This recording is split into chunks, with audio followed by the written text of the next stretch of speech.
عالم میں ہے نرالا، اعلیٰ ہے اس کا مقام، مرکز تحفظ اسلام۔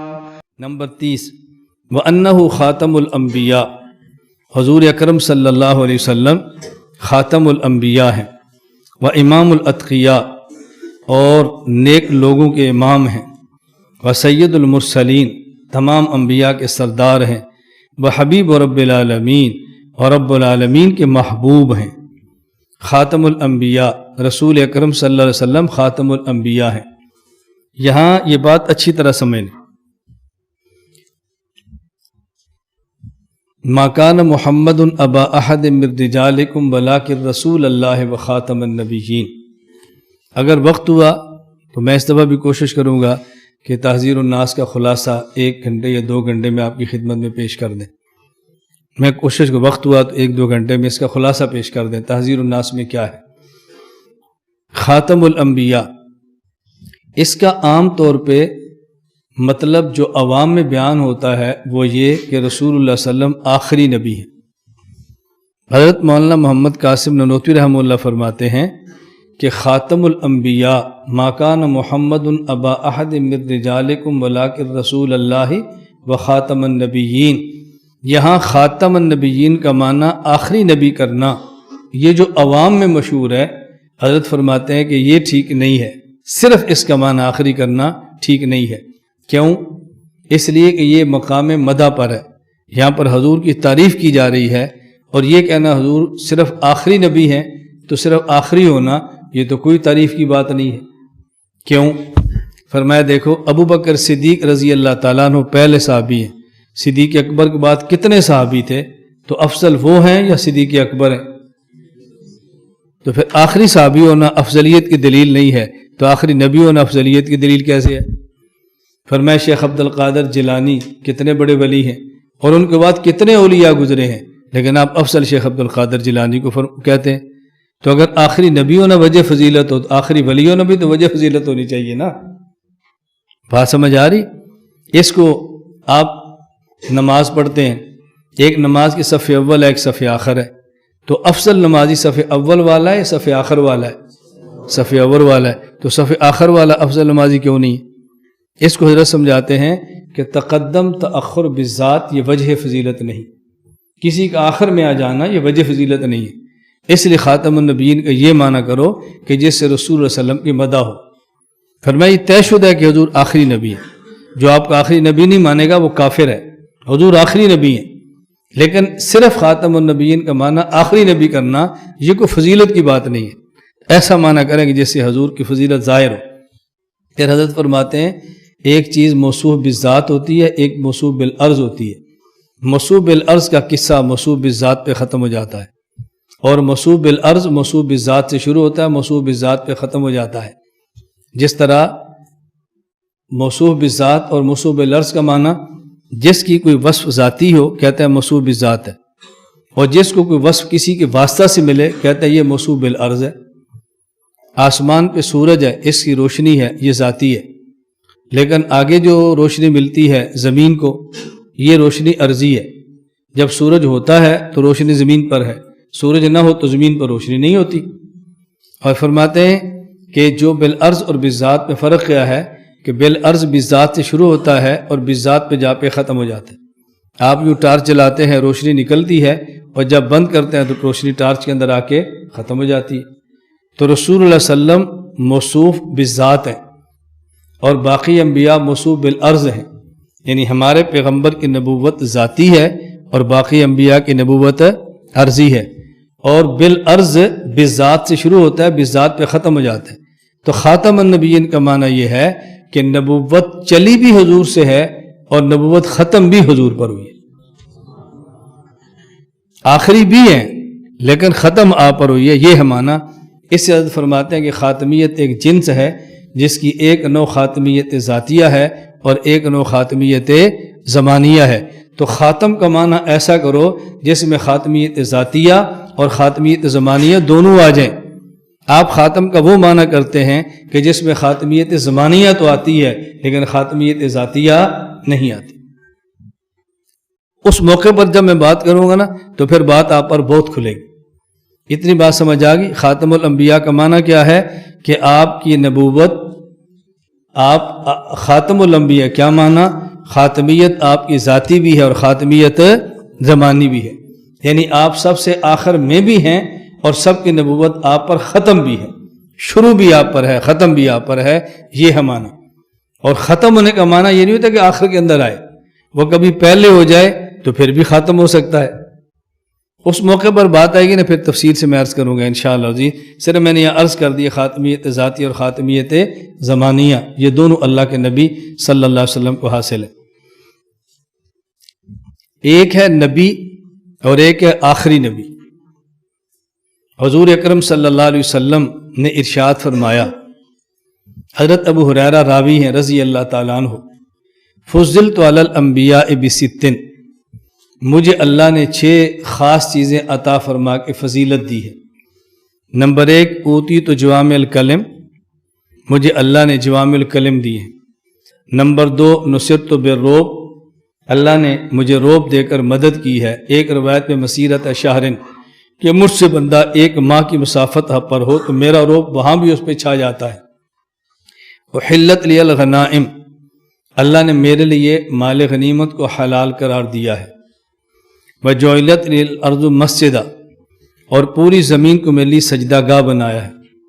وطہورا، اور پوری زمین کو میرے لیے پانی کی طرح پاک کرنے والا بنایا ہے۔ وارسلت الی الخلق کافہ، اور مجھے پوری مخلوق کا نبی بنایا ہے۔ یہ 6 چیزیں اللہ نے مجھے عطا فرمائی ہیں جو اور نبیوں کو نہیں دی۔ اور یہ 6 چیزیں کیوں ہیں؟ ختم بی النبیون، اس لیے کہ میں آخری نبی۔ یہ جو میں نے تشریح کی ہے نا، یہ عام تشریح سے بالکل ہٹ کر ہے۔ یہ آخری نبی ہوں، یہ میری 6 چیزیں ضرورتیں ہیں۔ تو رسول اکرم صلی اللہ علیہ وسلم نے یہ 6 اپنی ضرورتیں بیان فرمائی۔ ان میں سے پہلی جس پر میں نے بات کرنی اور آپ کو سمجھانا ہے وہ کیا؟ اوتیت جوامع الکلم، اللہ نے باقی انبیاء کو کلم دیے اور مجھے جوامع الکلم دیے۔ جوامع جمع ہے جامعتن کی، الکلم جمع ہے الکلمتوں کی، اور یہ طلبہ جانتے ہیں اضافت الصفہ الی الموصوف کے قبیل سے ہے۔ الکلم الجوامع اصل یہ ہے۔ کلمہ اور کلمہ جامعہ، ان میں فرق کیا ہے؟ کلمہ کہتے ہیں لفظ وضع لمعنی مفردن، ایک ایسا لفظ کہ جس کا معنی ایک ہو۔ کلمہ جامعہ کہ لفظ ایک ہو اور اس کے معنی 1000 ہوں، کئی معنی ہوں، یہ کلمہ جامعہ ہے۔ پہلے انبیاء کو کلمات دیے اور ہمارے نبی کو کلمات جامعات دیے۔ کیوں؟ پہلے پیغمبر کا دائرہ نبوت محدود ہے، خاص قوم کے نبی، خاص جگہ کے نبی، خاص وقت کے لیے نبی۔ تو جب خاص قوم کے نبی ہیں تو خاص قوم اور قبیلے کے افراد تو محدود ہوتے ہیں نا۔ جب خاص جگہ کے نبی ہیں تو خاص جگہ میں افراد تو محدود ہوتے ہیں نا۔ خاص زمانے کے نبی ہیں تو خاص زمانے کے افراد تو محدود ہوتے ہیں۔ اس کا معنی یہ ہے کہ پہلے نبیوں میں سے ہر نبی کا دائرہ نبوت چونکہ محدود تھا، دائرہ نبوت تھوڑا تھا، امت کے افراد گنے چنے تھوڑے ہوتے تھے، تو اس امت کے جتنے مسائل ہوتے اللہ اپنے نبی کو اتنے مسائل کے لیے الفاظ عطا فرما دیتے، نصوص دے دیتے، احادیث دے دیتے، مل جاتی۔ کلما ہلاک نبی خلفہ آخر، جب ایک نبی چلے جاتے ان کے بعد دوسرا نبی آ جاتا، اب جو مسائل چاہیے ہوتے وہ نبی ان کو بتا دیتا۔ اور الجامع احکام القرآن میں ہے بتفسیر لکل شیء کے تحت لم یکم عندہم اجتہاد قط وخص ذلک بامت محمد صلی اللہ علیہ وسلم، وہاں اجتہاد کی ضرورت نہیں تھی۔ کیوں؟ بعد میں اور نبی ہو گیا تو اور نبی ہو گیا تو اور نبی، اجتہاد کی ضرورت نہیں ہے نا۔ نبی موجود ہے تو مسئلہ نبی سے پوچھیں، اور جب نبی دنیا سے چلے گئے تو ایک اور نبی آ گیا، اس سے پوچھیں، اب اجتہاد کی کیا ضرورت ہے؟ توجہ سے بات سمجھنا۔ تو پہلے نبی کو جتنے مسائل چاہیے ہوتے اللہ اتنے کلمات دے دیتے، کیونکہ افراد تھوڑے ہیں، مسائل تھوڑے ہیں، تو جتنے مسائل ہیں اتنی حدیثیں ہیں، اتنے کلمات ہیں۔ اور ہمارے پیغمبر تمام قوموں کے نبی، تمام مکانوں کے نبی، تمام زمانوں کے نبی۔ اب آپ کی امت کے افراد جن کو مسائل چاہیے، جب حضور پاک تھے تب بھی چاہیے، جب دنیا میں نہیں ہے تو تب بھی چاہیے۔ اب ہمارے نبی کی امت کی ہیں افراد اربوں کی تعداد میں، تو اس کا مطلب ہمارے پیغمبر کو مسائل بھی چاہیے اربوں کی تعداد میں۔ اب اربوں مسائل کے لیے اللہ اگر اربوں احادیث دیتے، اس کو لکھتا کون، چھاپتا کون، یاد کرتا کون، پڑھاتا کون؟ تو اللہ نے کلمات جامعات دے دیے۔ اربوں مسائل کے لیے اربوں احادیث یہ کلمات ہیں، اور اربوں مسائل کے لیے ہزاروں احادیث یہ کلمات جامعات ہیں، جوامع الکلم۔ تو حضور فرماتے ہیں مجھے جوامع الکلم کیوں دیے؟ ختم بی النبیون، میرے بعد نبی تو آنا نہیں ہے نا، اس لیے مجھے دیے۔ ختم بی النبیون، بات سمجھو آپ۔ تو جتنے مسائل اتنے کلمات، یہ شان نبی کی ہے، آخری نبی کی نہیں ہے۔ اور مسائل زیادہ اور کلمات تھوڑے، یہ آخری نبی کی شان ہے، نبی کی نہیں ہے۔ کلمات یہ شان نبی ہے، اور کلمات جامعات یہ شان آخری نبی ہے۔ تو جو شخص ہر مسئلے پر حدیث مانگتا ہے، اس کا معنی وہ جوامع الکلم نہیں، حضور کے لیے کلم مان کر آپ کو نبی مان رہا ہے۔ اور جو کئی مسائل پر ایک حدیث کو کافی سمجھتا ہے، اس کا معنی وہ حضور کے لیے جوامع الکلم مان کر حضور کو آخری نبی مان رہا ہے۔ تو ہر مسئلے پر حدیث کا مطالبہ یہ نبی سے ہوتا ہے یا آخری نبی سے؟ جی نبی سے۔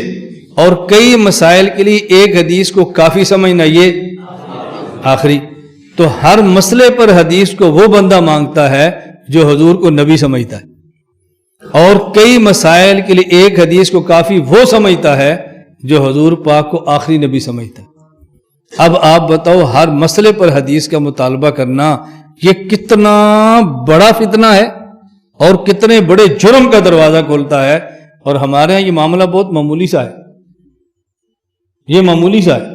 اس کا معنی امت کو یہاں لانا، توجہ رکھنا، امت کو اس جگہ پہ لانا کہ ایک حدیث کئی مسائل کے لیے کافی ہے، اور پیغمبر کے بعد وہ مسائل حدیث سے نکال کے مجتہد دے گا، یہ خدمت فقہ کی نہیں ہے، یہ خدمت ختم نبوت کی ہے، یہ خدمت ختم نبوت کی ہے۔ اور جس کو نہیں بات کی سمجھ، وہ کہہ دیں گے اہم مسئلہ ختم نبوت ہے اور تم فقہ پڑھاتے پھر رہے ہو، اہم مسئلہ قرآن کی حفاظت ہے، تم فقہ کی حفاظت کرتے پھر رہے ہو، اہم مسئلہ نبوت کا ہے اور تم اجتہاد کی حفاظت کرتے پھرتے ہو۔ بھئی اجتہاد تو ہے ہی اس لیے کہ حضور آخری نبی ہے۔ اگر حضور کے بعد کوئی اور نبی بھی پیدا ہونے ہوتے تو اجتہاد کا دروازہ بند ہوتا، حضور کے جانے کے بعد اور نبی سے مسئلہ پوچھ لیتے۔ تو یہ بات ذہن نشین فرما لیں کہ ہر مسئلے پر حدیث مانگنا، اس کا معنی کہ بندہ حضور کو نبی سمجھتا ہے صلی اللہ علیہ وسلم، اور کئی مسائل ایک حدیث کو کافی سمجھنا، اس کا معنی کہ حضور اکرم صلی اللہ علیہ وسلم کو آخری نبی سمجھتا ہے۔ ہم حضور کو صرف نبی نہیں سمجھتے بلکہ آخری نبی سمجھتے۔ نمبر 31، وَكُلُّ دَعْوَى النُّبُوَّةِ بَعْدَهُ فَغَيٌّ وَهَوَىٰ، رسول اکرم صلی اللہ علیہ وسلم کے بعد کسی بھی قسم کی نبوت کا دعویٰ کرنا، وہ ذلی ہو، بروزی ہو، وہ اصلی ہو، تشریعی ہو، کسی بھی قسم کی نبوت کا دعویٰ کرنا گمراہی ہے۔ نمبر 32، وَهُوَ الْمَبْعُوثُ إِلَىٰ عَامَّةِ الْجِنِّ وَكَافَّةِ الْوَرَىٰ بِالْحَقِّ وَالْهُدَىٰ وَبِالنُّورِ وَالضِّيَاءِ، رسول اکرم صلی اللہ علیہ وسلم کو تمام جنات کی طرف اور تمام مخلوق کی طرف حق اور ہدایت، نور اور ضیاء کو دے کر نبی بنا کر بھیجا گیا ہے۔ آپ حق لے کر آئے ہیں، آپ ہدایت لے کر آئے ہیں، آپ ایمان کی روشنی لے کر آئے ہیں، اور اس سے آپ نے پوری کائنات کو منور فرمایا۔ اعلیٰ ہے اس کا مقام، مرکز تحفظ اسلام، مرکز تحفظ اسلام۔